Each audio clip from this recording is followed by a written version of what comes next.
عن عبد الله بن مسعود رضي الله تعالى عنه أنه قال ألا أصلي بكم صلاة رسول الله صلى الله عليه وسلم فصلى فلم يرفع يديه إلا مرة واحدة رواه أبو داود۔ حضرت عبداللہ ابن مسعود رضی اللہ تعالیٰ عنہ نے فرمایا کیا میں تمہیں رسول اکرم صلی اللہ تعالیٰ علیہ وسلم کی نماز پڑھ کر نہ دکھاؤں؟ پھر آپ رضی اللہ تعالیٰ عنہ نے نماز پڑھی اور صرف ایک مرتبہ رفع یدین کیا۔ اس حدیث میں یہ مسئلہ بیان کیا گیا ہے کہ جب کوئی نماز پڑھی جائے تو اس کے شروع میں تکبیر تحریمہ کہتے وقت کانوں تک ہاتھ اٹھائے جائے، اس کے بعد رکوع کو جاتے وقت رکوع سے اٹھنے کے بعد کسی بھی جگہ ہاتھ نہیں اٹھائے جائیں گے۔ یہی مسلک امام ابو حنیفہ رحمہ اللہ تعالیٰ کا ہے، یعنی احناف کا مسلک جسے آپ کہہ سکتے ہیں۔ چنانچہ حضرت عبداللہ ابن مسعود رضی اللہ تعالیٰ عنہ نے صحابہ کے سامنے یہ بات ارشاد فرمائی کہ کیا میں تمہیں رسول اکرم صلی اللہ علیہ وسلم کی نماز جیسی نماز پڑھ کر نہ دکھاؤں؟ پھر انہوں نے نماز پڑھ کر دکھائی اور صرف ایک مرتبہ تکبیر تحریمہ کے وقت ہاتھ کانوں تک اٹھائے، اس کے علاوہ پوری نماز میں کسی جگہ ہاتھ نہیں اٹھائے۔ توجہ کے ساتھ بات سمجھیے گا کہ رسول اللہ کے پہلی تکبیر جسے تکبیر تحریمہ کہتے ہیں، اس تکبیر میں ہاتھوں کو کان تک اٹھانا یہ سنت مؤکدہ ہے سب کے نزدیک،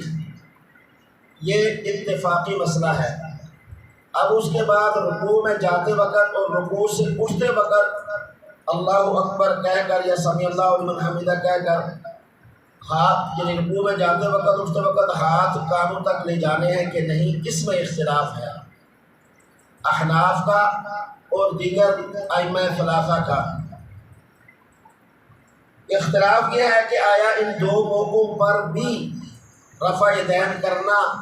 ہے یا نہیں ہے، یہ اختلاف ہے کہ سنت مؤکدہ ہے یا نہیں ہے۔ تو احناف کے ہاں صرف اور صرف پہلی مرتبہ ہاتھ اٹھانا سنت مؤکدہ ہے، اس کے بعد ساری نماز میں کہیں بھی ہاتھ نہیں اٹھائیں گے۔ اور دیگر ائمہ کے نزدیک اور ہمارے ہاں یا دنیا بھر میں جہاں کہیں بھی اہل حدیث حضرات بھائی ہیں، ان کے نزدیک وہ رکوع میں جاتے وقت بھی ہاتھ اٹھاتے ہیں اور رکوع سے اٹھتے وقت بھی۔ ہماری ایک دلیل تو یہ ہے جو ابھی میں نے آپ کے سامنے عرض کر دی ہے، اور بقیہ بھی انشاءاللہ عرض کرتا ہوں۔ اور جن لوگوں کے نزدیک رکوع میں جاتے وقت رکوع سے اٹھتے وقت بھی ہاتھ اٹھانے ہیں، ان کے نزدیک حضرت عبداللہ ابن عمر، مالک بن حویرث، وائل بن حجر اور دیگر بہت سے صحابہ رضوان اللہ تعالیٰ علیہ اجمعین کی طرف سے روایات وہ ان کے پاس موجود ہیں، اور ان میں سے بعض بخاری شریف میں ہیں، بعض مسلم شریف میں ہیں، اور بعض دیگر حدیث کی کتابوں کے اندر ہیں۔ ایک بات ذہن میں رکھیے گا کہ یہ کوئی جھگڑے والا کوئی ایسا مسئلہ نہیں ہے۔ اصل اختلاف کیا ہے؟ رسول اکرم صلی اللہ علیہ وسلم نے رکوع میں جاتے وقت بھی رفع یدین کیا، رکوع سے اٹھتے وقت بھی کیا، اور ابتدا میں کیا، یہ متفقہ بات ہے، اس میں کوئی اختلاف نہیں ہے۔ اختلاف اس بات میں ہے کہ آقا دو جہاں سرکار دو عالم صلی اللہ علیہ وسلم نے رکوع میں جاتے وقت رکوع سے اٹھتے وقت جو رفع یدین ہے اس میں ہمیشگی دوام اور استمرار کیا ہے یا نہیں، یعنی آپ کی زندگی کی آخری نماز تک آپ رفع یدین کرتے رہے یا نہیں کرتے رہے، یہ ہے اصل کے اندر اختلاف۔ رفع یدین آپ نے کیا، یہ ثابت ہے بالکل، اس میں کوئی اختلاف نہیں ہے، یہ اتفاقی بات ہے۔ ہمیشہ کیا یا نہیں کیا، اس میں اختلاف ہے۔ تو امام ابو حنیفہ رحمہ اللہ جو احناف کے امام ہیں وہ کہتے ہیں کہ دوام اور استمرار نہیں ہے، پہلے آپ نے کیا تھا اور بعد میں آپ نے چھوڑ دیا، اور یہ صحابہ کرام کا عمل اس پہ دلیل ہے۔ اور باقی ائمہ ثلاثہ اور دیگر حضرات کہتے ہیں کہ نہیں، آپ نے اس میں دوام اور استمرار کیا، یعنی آپ کی زندگی کی جو آخری نماز ہے اس تک آپ رفع یدین کرتے رہے۔ دونوں طرف دلائل موجود ہیں، دونوں اپنے اپنے مقام پر، باقی ائمہ بھی، احناف بھی یا دیگر حضرات بھی، جو رفع یدین کے ساتھ نماز پڑھے قانون اور اصول اور اس کے مطابق وہ بھی 100% درست ہے، اور جو رفع یدین کے بغیر نماز پڑھے وہ بھی 100% درست ہے۔ دونوں کی نماز اپنی اپنی جگہ 100% درست اور صحیح، کوئی جھگڑے والی کوئی پریشانی والی بات نہیں ہے۔ کسی کو نہیں ضرورت کہ وہ رفع یدین کرنے والے کو کہہ دی تہاڈی نہیں ہوتی، یا وہ اپنی نماز پڑھ کے دوسروں کے پیچھے لگ جائیں کہ جی رفع یدین کی کتاب بخاری کے مطابق نہیں ہے، تہاڈی نماز نہیں ہوتی۔ میرا اور آپ کے ذمہ ہے ہی نہیں کہ کسی کی نماز ہوتی ہے یا نہیں ہوتی۔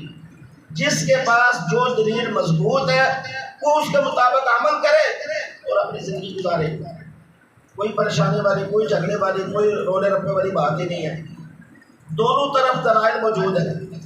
دلائل کے انبار ہیں دونوں طرف، اس پہ جھگڑے کی ضرورت ہی نہیں ہے۔ اور ایک دوسرے کا ادب و احترام کا یہ حال ہے، میں نے پہلے بھی آپ سے عرض کی، امام شافعی رحمہ اللہ تعالیٰ امام ابو حنیفہ رحمہ اللہ کے قبر پر زیارت کے لیے تشریف لائے، آپ نے وہاں نماز پڑھی، رفع یدین نہیں کیا۔ شاگردوں نے پوچھا بھائی استاد جی آپ کے ہاں تو رفع یدین واجب ہے، تو آپ نے بغیر رفع یدین کی نماز کیوں پڑھی؟ تو فرمایا کہ جس کی قبر پہ میں آیا تھا یہ عالم رفع یدین کے قائل تھے، تو مجھے شرم آئی کہ میں ان کی قبر پر رفع یدین کیسے کروں۔ ایک ادب کا ایک مقام ہوتا ہے، ایک لحاظ ہوتا ہے، آپ اپنے جو نظریہ اس پر کاربند رہیں، نہ ہلیں، لیکن دوسرے نظریے پر چلنے والے کو برداشت کریں، اس کے مطابق چلیں۔ رسول پاک صلی اللہ علیہ وسلم نے فرمایا کہ اختلاف امتی رحمت، جو امت کا اختلاف ہے باہمی نمازوں کے اندر، یہ کسی بھی معاملے کے اندر، یہ تو رحمت ہے۔ مخالفت زحمت ہے، مخالفت کرنا، بس میں ہی ہوں بس باقی کوئی نہیں، میں ہی ہوں باقی کوئی نہیں، بس اس کی کیا ضرورت ہے؟ ہم ایک دوسرے کے ذمہ دار تھوڑے ہیں۔ ہم نے تو دیکھ رہے ہیں کہ ہماری نقل اسی بتا رہا ہوں کہ ہم یہ نہ سمجھیں کہ چونکہ یہ کم اس پر گفتگو ہوتی ہے کہ ہم سمجھیں کہ ہم شاید حدیث کے مطابق عمل ہی نہیں کر رہے، مطلب ہماری نمازیں حدیث کے مطابق ہے بھی یا نہیں ہے، یہ مقصد ہے بس، اور کوئی مقصد نہیں ہے کوئی کہ حدیث کے مطابق ہو اور وہ جو سنت کا درجہ رکھتی ہے، آگے صحابہ بھی اس کو لے کر چلے ہو، وہ ہو، تو یہ مقصد ہے۔ اور یہ بات بھی آپ ذہن میں رکھ لیں کہ خود رسول اللہ صلی اللہ علیہ وسلم کا جو حکم نہ رفع یدین کرنے کے بارے میں ہے اور نہ رفع یدین نہ کرنے کے بارے میں ہے، یہ کہیں نہیں ہے کہ حضور نے حکم دیا کہ رفع یدین کرو یا رفع یدین کرو گے تو نماز ہوگی، نہ یہ کہیں حکم ہے کہ رفع یدین بالکل نہیں کرنا، اگر رفع یدین بالکل منع ہے، بالکل ایسا نہیں ہے۔ خود رسول پاک صلی اللہ علیہ وسلم کی زندگی میں جو نماز پڑھنے کا طریقہ تھا اس کو صحابہ نے دیکھا، جس صحابی نے جو دیکھا اس نے ہم تک منتقل کر دیا، جو صحابی نے جو آپ کا عمل دیکھا وہ دیکھنے کے بعد آگے ہم تک وہ پہنچ گیا، حضور کے عمل کو دیکھ کر صحابہ نے ہم تک یہ باتیں پہنچائی ہیں۔ ہم نے اس کو پتہ نہیں کیا اس کو طوفان بنا دیا ہے، سوشل میڈیا پہ دیکھیں، عام عادت پہ دیکھیں، یہ کوئی ایسی بات نہیں ہے۔ اور اس کے ساتھ ساتھ یہ بھی ذہن میں رکھیں کہ امام ابو حنیفہ رحمہ اللہ میں نے بتایا تھا 80 ہجری میں پیدا ہوئے، امام مالک غالباً 93 ہجری میں یا 3 کہیں، امام شافعی 150 ہجری میں، امام احمد بن حنبل اس کے بعد رحمہ اللہ تعالی، امام محمد، امام یوسف، دیگر جتنے بھی ہیں سارے وہ ان ادوار میں پیدا ہوئے۔ بخاری شریف بعد میں لکھی گئی، بہت بعد میں لکھی گئی، 250 ہجری کے بعد غالباً یا اس سے بھی بعد۔